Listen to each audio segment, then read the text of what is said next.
or doom for the entire Dragon Empire. They're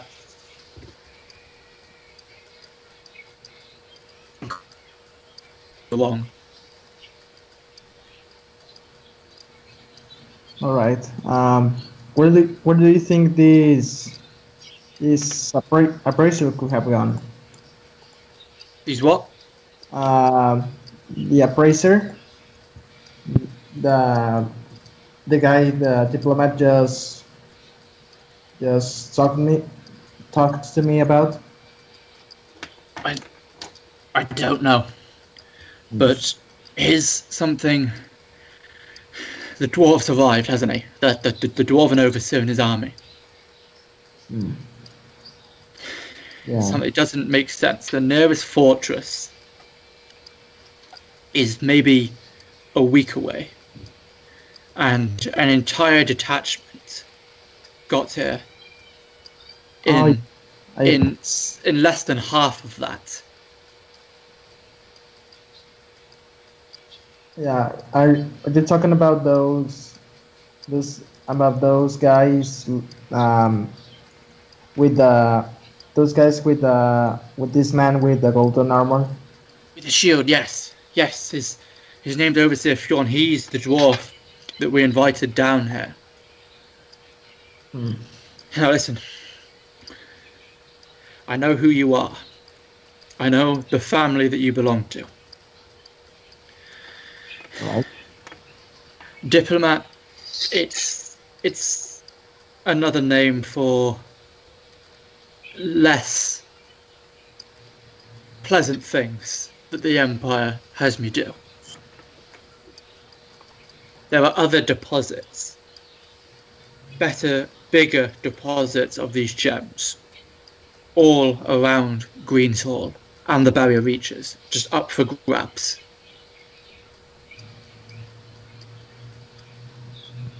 But anyone else, trusting you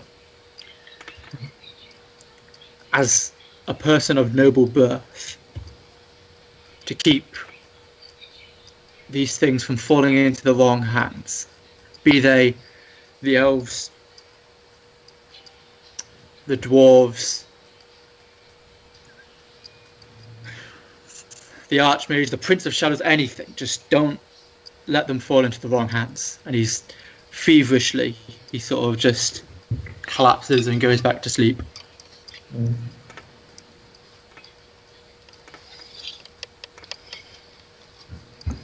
Okay. All right. Can I check if he is still alive? Yeah. I mean, like he's still sort of like moaning and just sort of like feverish. But yeah, he's still alive. Okay. Okay. Well, I guess I should go with the rest of the gang, with the rest of the gang to tell them about what the diplomat told me. All right. Vera, let's go to you. Okay. So, again, no, you walk past Macewin, Jesus, and walk down into the into your room, and you find Coron there. Not Coron. Who the fuck am I talking about? Andal there.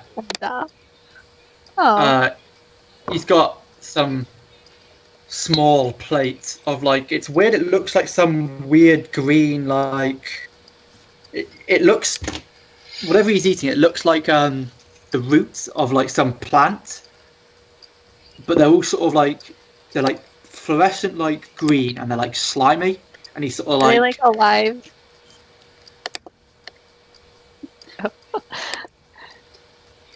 Yeah. That's gross. And he's just like slurping this. And I mean, it's surprising how you didn't hear him like coming through the door, because this is by no means quiet.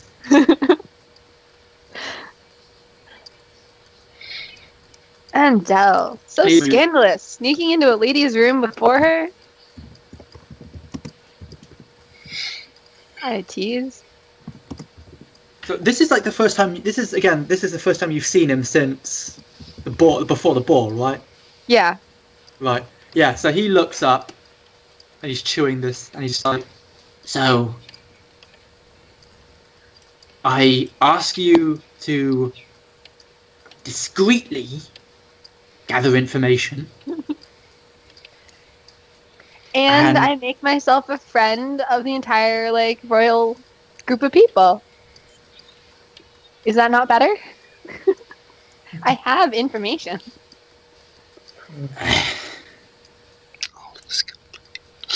As a matter of fact, I also have information, but you go first, because I'm just dying to hear what your explanation for this entire thing is.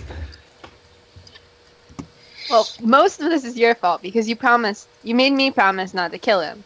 And effectively, apparently, there's elves that went in on this information, and they blew up the wine barrel and the secret meeting that I was observing before the secret meeting got interesting. So I had to save him so we could get the information.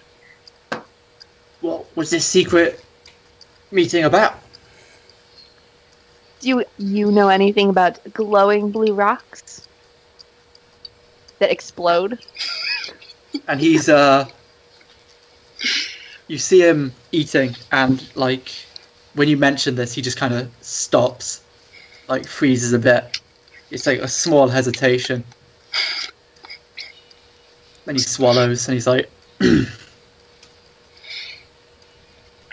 "Well, let's hear what you have to say on the matter first, and Can then we we'll agree know." that you're not going to scold me? Yeah, why?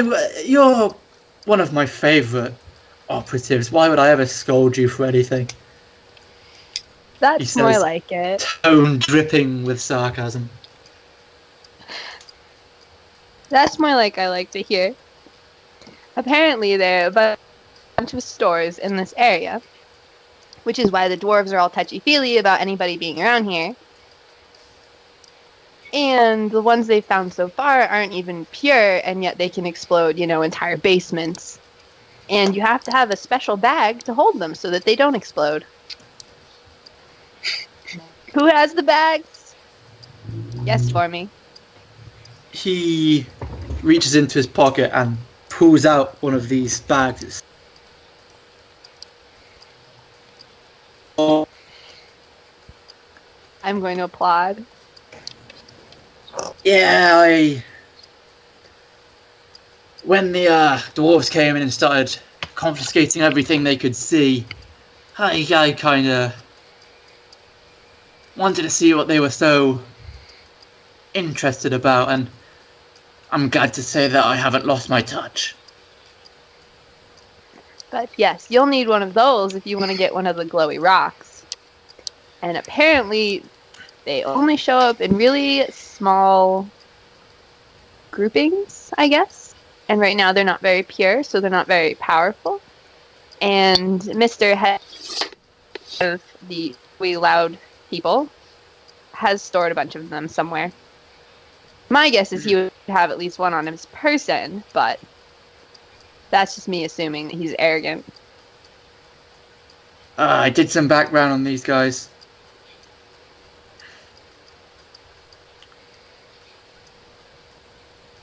And I heard you've been going around with some new friends as well. Yes, one of the guards has actually turned into quite the handy person when it comes to making up my stories. He just goes along for the ride. A sellsword at that. Well, sellswords rarely care about anything more than money. What about the other two? I know about them, by the way. Well, I was talking about one of them.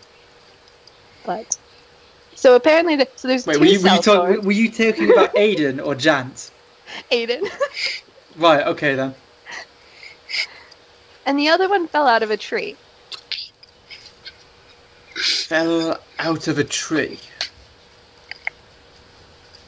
So yes, sir. Did you get their names at all? Well, her name is May. And the sellsword from the castle, there's Jant and Aiden. May is an elf. And she doesn't like these dwarves for whatever reason, so might be some history there. There always is with elves and dwarves. Problem with having species that last for quite a long amount of time and who have the disposition to hold grudges. There tends to be quite a bit of bad blood. However, I did find something else.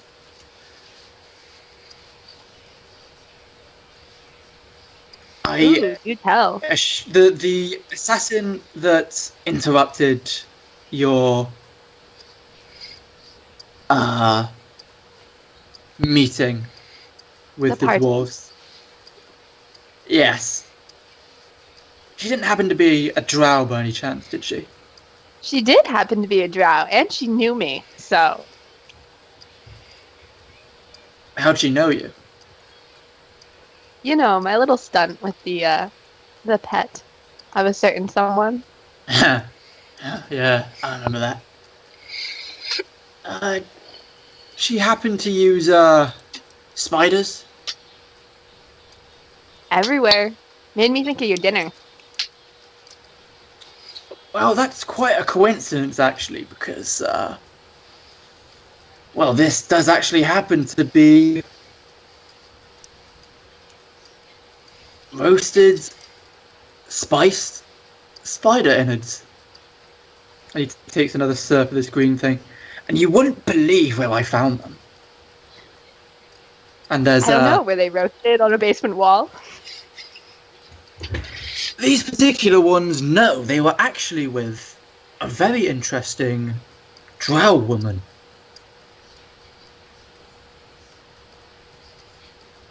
Oh yes, have you guys been made friends? It's inquiries because it's rare to find a drow outside of the under realms. They're normally quite isolationists, unless they're outside generally being dicks for, well, reasons only drow can understand. And well, she got a bit uppy with me, especially considering we were both in the dwarven camp. And, well, there was a small disagreement where,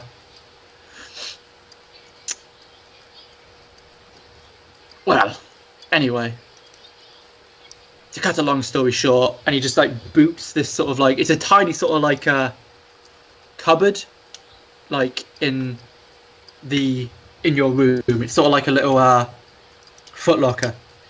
And he just boots this thing, and it swings open, and there is a drow inside.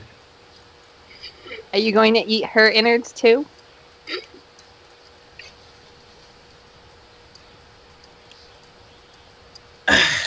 Judging by her attitude, I think she's probably poisonous as hell. And I think we should end it there, because... Sounds yeah, good. it's a short session. It's a good cliffhanger. Kicks open a box, there's somebody inside. The drow assassin. Okay. Yep. All I know is next session, Mason's gonna come up. The brain stopped working. Can't remember her name now. Vera. Vera, I think. Vera. Veer, as in I veer off the road, or I veer off this carefully planned bloody plot. I'm not line. going to remember this name. I'm going to remember the name, but I'm never going to remember how to pronounce it. We're going to have to reteach me how to pronounce it every goddamn time. It's just remind yourself how you're like you're both rapidly veering off this plot that I've made for you, and just Yes. add A to the end of it. Yes. Vera. Vera. But no, she's probably I'm going to go not for Vera. attempting to derail. I might be. I'm not No. attempting to derail. I'm trying to keep it nice and like. I'm just making choices. No, you don't even try. That's one of the bitterest pills to swallow. You just go like, oh, whoops, This I way. accidentally just ruined all of your planning. Yeah, but no. Mason's probably going to go to Vera and be like, hey, do you want to burn a dwarven camp down or go into the sewers? Well, I've carefully marked out the sewers already, so Yep. I'm partial to fire though. You could always do both, I guess, couldn't you? Yeah, we could burn it from both sides. Yes. Yeah. Except sewers kind of explode. Just saying. This is going to be great.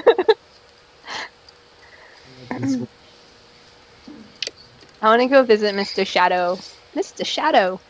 What's his name? My dad? We're gonna go bother him. Free. Nope. The mage, the archmage. I would also like to go bother your dad, and that would be a great reveal. That's a good point.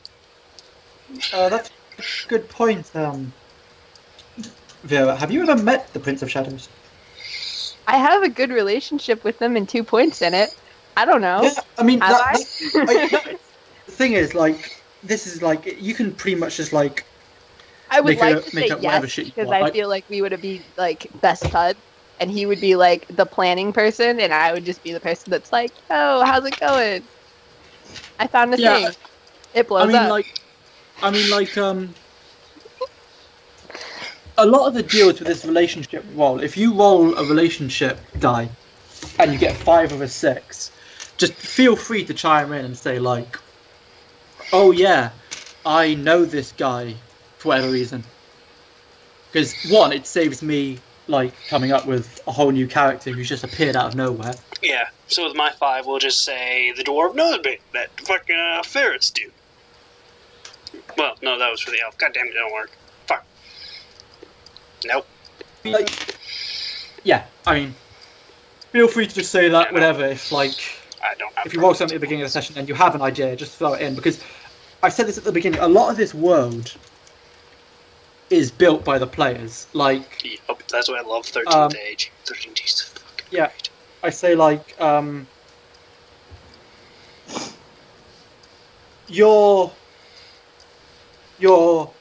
the whole tracking an animal thing is tracking the Elf Queen's pet. Let's me build on that world because I know there's the Elf Queen has a pet, and that's a nice little thing. Maybe just for the Elf Queen's character, like maybe the Elf Queen, like also. I was talking to my brother about it, and he was like, "Yeah, I mean, like the Elf Queen, because the Elf Queen is pretty much just like the conduit for like nearly every elf, which is why, depending on how many people are in the court, factors to how the Elf Queen's personality is. She's mercurial, I think, is probably the best word for her. Like, if there's a lot of like wood elves and stuff in the court at any one time, she'll probably be more aligned with her half sister, the High Druid. There'd be less, giant structures created of ivory where like high elves look down on everyone and plot and plan, and more let's commune with like the wild and stuff. Maybe not to the extreme of the High Druid, but still the same kind of thing. If there's more high elves, then she's obviously going to be more imperial and, whatever. If there's more drow in the court, Oh, fun day. just off the wall fucking. Yep. cruel and callous and ruthless. Because it never specifically states that.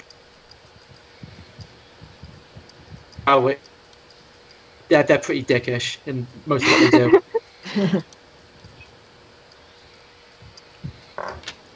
Right, so yeah, I think I've probably got to go now. So I'll see you guys later. All right, take care. Sorry about the short session. Sorry about the short session, but You're cool. I feel So that was a fun session. inside. That was great. I mean, it Yeah, was short, so- but I'd so I'll love be right to back. continue. But See no, you yeah, later. yeah, that was awesome.